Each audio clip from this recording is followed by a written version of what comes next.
Good morning.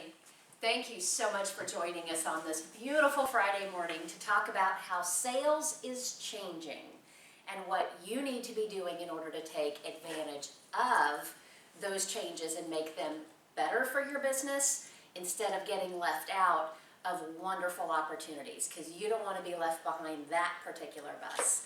Now, what we're going to talk about this morning is we're going to spend a little bit of time talking about the overall world and environment of business development, and then we're going to talk a little bit about the buyer process and how they're engaging today. And then we're going to spend a little bit of time talking about things that you can do to innovate and leverage, of course, those wonderful relationships that you've spent so much time developing in order to be at the right place and the right time for the right reason. So with that, before we dive in and get started, I want to give just a couple of shout outs. And thank you very much to Core Bank for providing us this wonderful training space and this great wall here that inspires so much creativity. We're going to have a good time. And haven't we always wanted to write on the wall? So I get a chance to do that this morning. And then I also want to give a massive shout out to my presentation skills coach, Mike Bailey, who is here this morning. He's my camera guy, and he is working with us on, and here he comes to say hello. So he is here to help us get going and make sure that I stay on track and give you the information that you need in order to just make the most of the opportunities that are here, instead of being just a little bit hobbled or uncomfortable with the changes. These are good things that are happening. So just think about it from a little bit of a different perspective, instead of the, I'm not used to this, or it's something that I've never done before. You're going to learn how to do it. All right, now we're going to dive in for just a minute though and talk about the traditional approach that we've had to business development. And I have been a coach and an advocate of Sandler for years, and I absolutely love consultative sales process.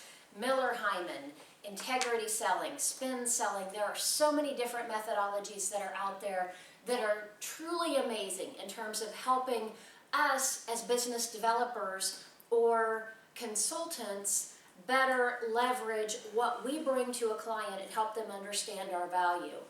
Now, the challenge of what we're dealing with is we're in a completely different world. And there's an amazing book that I'm reading right now that's called The Age of the Customer. And it was written by Jim Blasingame.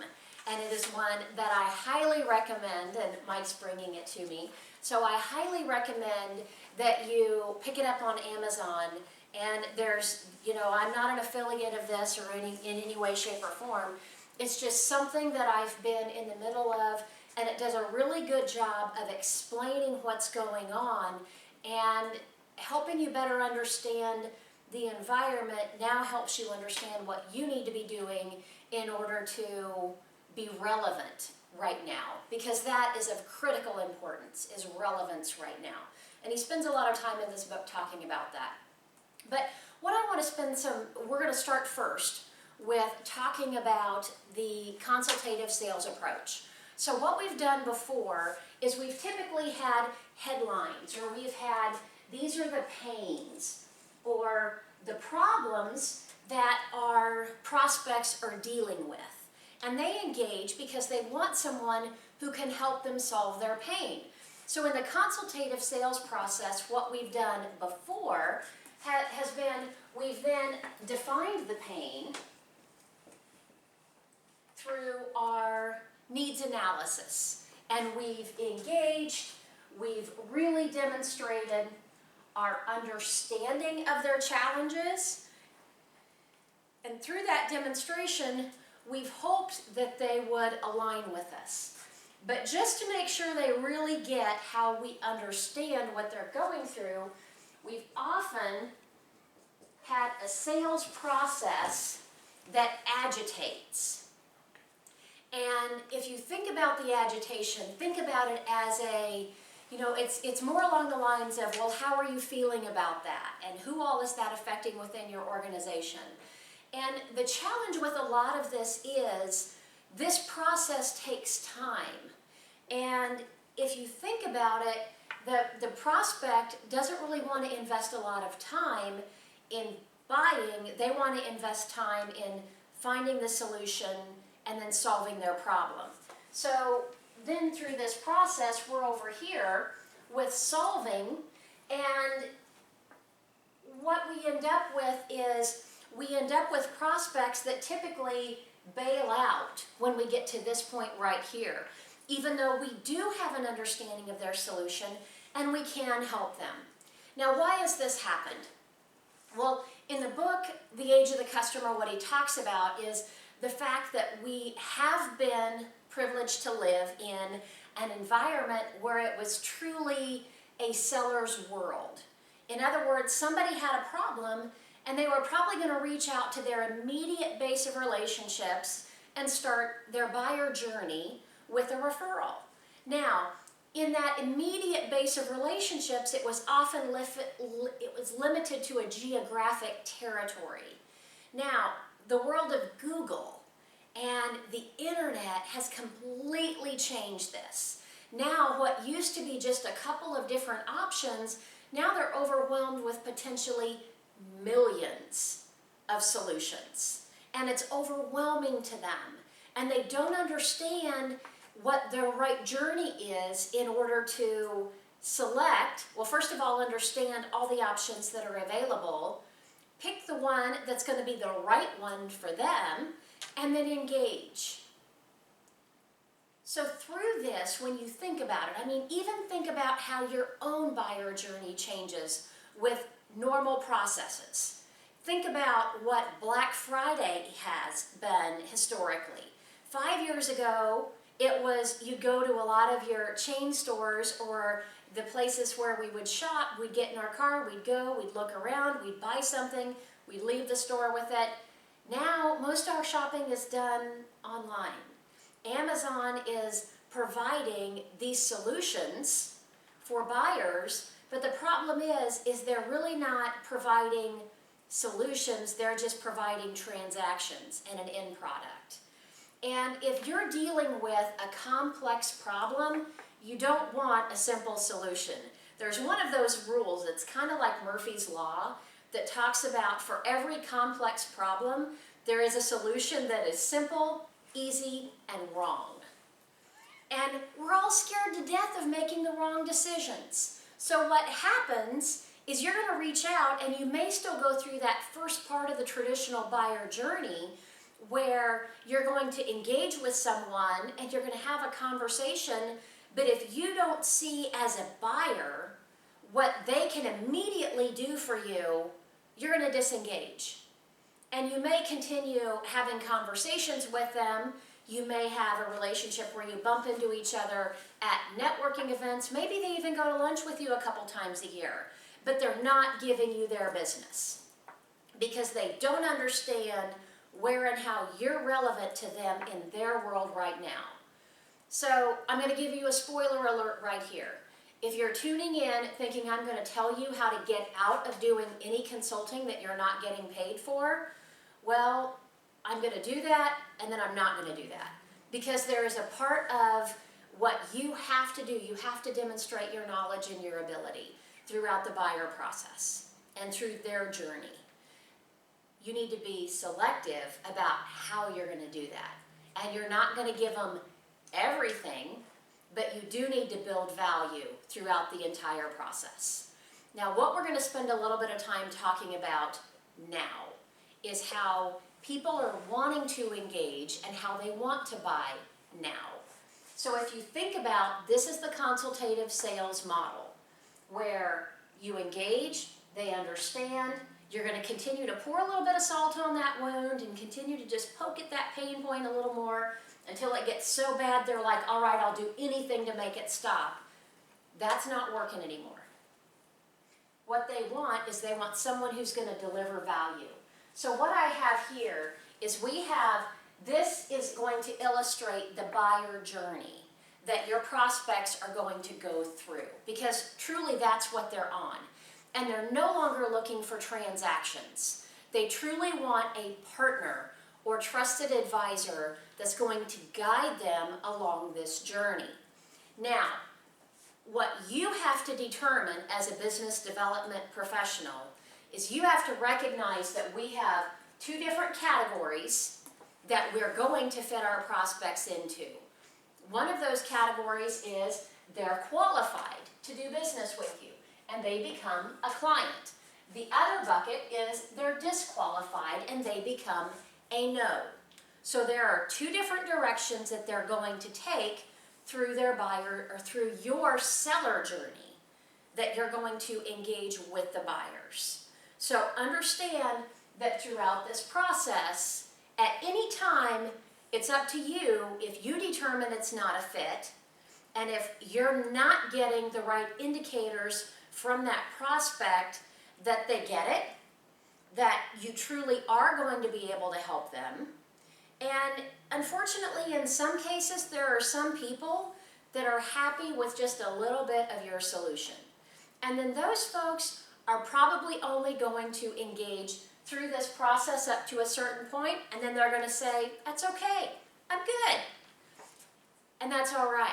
But what you also have to remember is that as you're building these relationships with these prospects, remember that your prospects could also be attached to someone who is a future client of yours. So you can always leverage the power of relationships.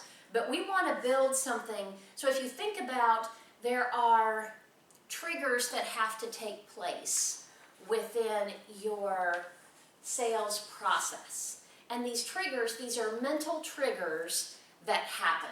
Now, the mental triggers, and I'm going to have to refer back to my notes here with this one, because this is fairly new information that I have just been in the middle of grabbing. So the first thing that you're looking at in terms of mental triggers is your buyers are looking for someone who has authority.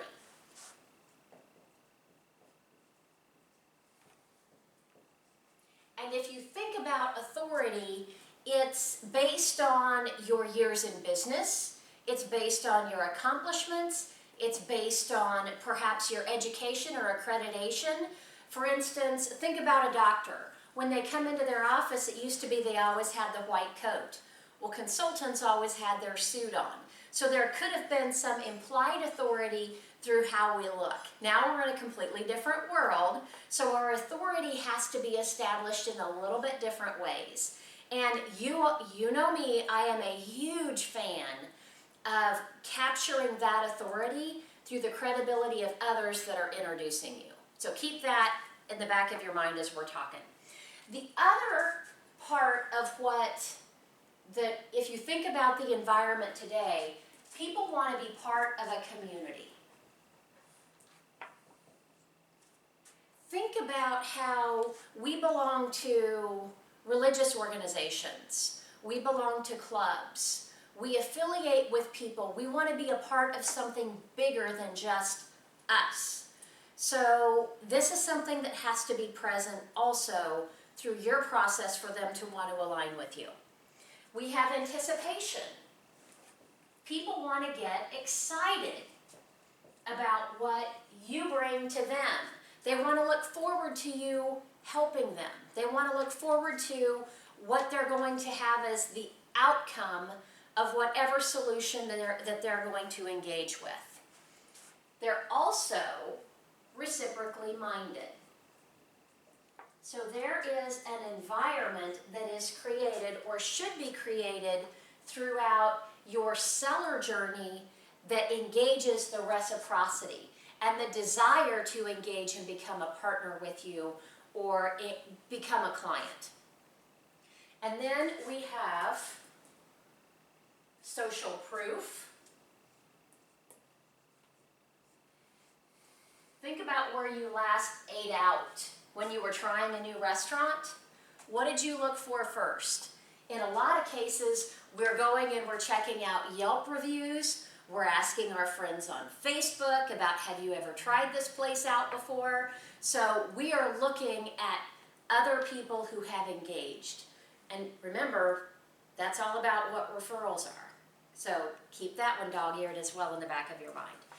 And then the last, but certainly not least, as far as one of the most effective mental triggers that needs to be included in your sales process is the scarcity.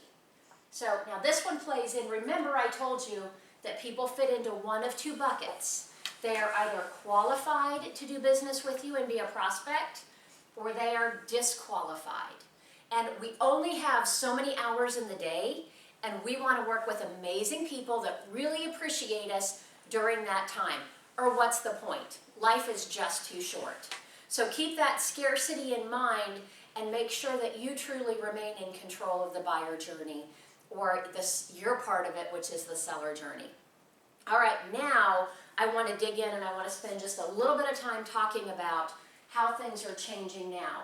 So now what people are looking for is they are looking for a problem solution.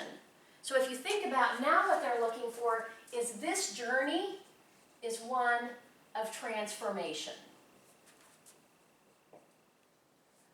And as you think about what that transformation needs to look like, they want to experience what this journey would feel like should they choose to go on it with you. And they want to really own it. Now, there was a study that was put out, and I've got access to the stats if you want it, because it was just a really, really good study. But basically, it's more than 50% of prospects today want to know just where you're going to fit in that first conversation that they have with you. I really want you to think about that, more than 50%. If they don't see it, if they don't see where and how you are going to be a positive addition to their life, you don't get to participate in the rest of the buyer journey. 50%. So what I want you to remember is that stories sell. And you have to be able to articulate just where and how you're going to bring value in their business and be relevant to them. So keep that in mind throughout this process. Now, how this works is in this very first engagement that you're going to have, or your first interaction that you're going to have with the prospect, you are going to define the problem. We're good at that. We understand our prospect's business. We have the knowledge and insight to know that we can truly change their lives for the better. We can make an impact. In some cases, we're game changers. Now, we have to show them that. So then we have to solve this problem. Now, we're not done. Because in this, remember, we are all about creating the authority. We also want them to be part of a community. So think throughout this process of how you can also engage with that prospect at several different levels throughout their organization and engage them in your base of relationships through this problem. So then the next thing that's going to come up, we're going to have another problem. Because how many of you solve one problem and then that opens another can of worms? Always happens. I can't tell you how many times someone comes to me and says, I have a sales problem. And so we dig in and we solve their sales problem, but then guess what we find out? We find out that maybe their sales problem is caused by a retention issue. And they've got issues with onboarding clients so that they're not keeping that new business that they're landing. So that's just one example from my business. You probably have countless others for yours. But we know that there will be other challenges that are addressed. Now, stay with me on this overall concept, and I am not telling you to give your service away for free. Let me just put that out there right now. But you do have to create value. So this entire journey has to be about value creation all the way through. So now the social triggers that we have here, authority is going to be playing in probably right about here. I'm not very good with drawing my arrows. And then throughout this, what I encourage you to think about is you're going to define another problem. Then, as we're talking to them, we're going to be defining this problem and say, you know what? I get this. Let's go back and redefine the problem in the next stage of the buyer journey. And then I'm going to solve that one too. And then throughout this, we're going to continue to identify and define the problem. And then you may have to do this 2 or 3 times with that business owner or that business leader in order to help them really understand just where and how you're going to fit. So now how this works, here's what I want you to think about. This is not a, you know what, I'm going to get together and I'm going to spend 18 hours with you solving all of these problems in your business until you finally write me a check. That's not what this is about. In a lot of cases, you're going to find that this buyer journey is taking place in social media. So think about it. You post a blog post, or you share a video like I'm doing today. I'm giving this content away for free because I recognize that the more I help you, the more I am establishing authority, the more you recognize you are a part of a community, the more you anticipate hearing from me and talking to me because I'm bringing value to you. And then at some point you're going to recognize that either you or someone you know would be a perfect fit for me as a client. And then I get those introductions all day, every day. That's what you have to think about, is maybe the solutions and the problems aren't just through direct one-to-one providing solutions. Maybe these solutions are through you sharing blogs, white papers, cheat sheets, how-to guides, or better yet, how about introducing one of your great referral relationships who is brought in throughout their buyer journey to solve compelling challenges. And then guess what? Now we can truly leverage the power of that other messenger in order to make the sale for you. So if you think about it, our sales process may get a little bit longer, but it has to be intentional. Recognize that your typical sales process is going to be between 8 and 22 touches. And every one of those touches has to create value. There is no more of this, I'm just checking in, just wanted to touch base, wanted to hear what's going on with you, haven't talked to you for a while. Well, if you haven't talked to them for a while, then that's a pretty good indicator that they've opted you out of their buyer journey. And what we have to do is we have to continue to be relevant and bring solutions when and where and how they need. So we may have this cycle. Here, we are going to outline the relationship. This is where we make our offer. And it needs to be a compelling offer. They need to recognize just where and how they're going to fit into it. But this offer is made after you have demonstrated what your abilities are to serve someone that looks just like them. And then at that point, you're going to get over here, and now we're going to start to capture business. Now there's a couple things I want you to think about here as I'm talking through this process. So the first thing is that you need to recognize that your best referral relationships are people who are already doing business with you or who have done business with you. Because what happens when you're engaging with these people is you truly are capturing the authority and credibility by who they are. They're a part of a community because in a lot of cases when you work with respected business owners, they're going to hang out with other people who are respected business owners. And that's going to shorten a lot of this trip to social proof. And then it also has people anticipating where and how you're able to help them and what you can do for them. So throughout this process, now what we're doing is we truly are building relationships and being very intentional with how we're doing this. So what I want you to do is I want you to think about what and how you are going to take today's information and you are going to identify how to drive and add even more value throughout your buyer journey or through your seller journey and engaging with the buyers through theirs. Because there's so many amazing opportunities that are happening right now. Because truly, this piece right here is where it can be game-changing for you. I have people reaching out to me that they engaged right here. at the very beginning. They had a problem. I gave them some ideas. In some cases, I opened doors and solved their problem. And that was all they needed. And that's okay. But because I laid that foundation and I provided value, now they're coming back to me 2 years, 3 years, in some cases 10 or more years later. But if you're in this for the long haul, remember that we always want to be leaving a good footprint behind with every person that we interact with.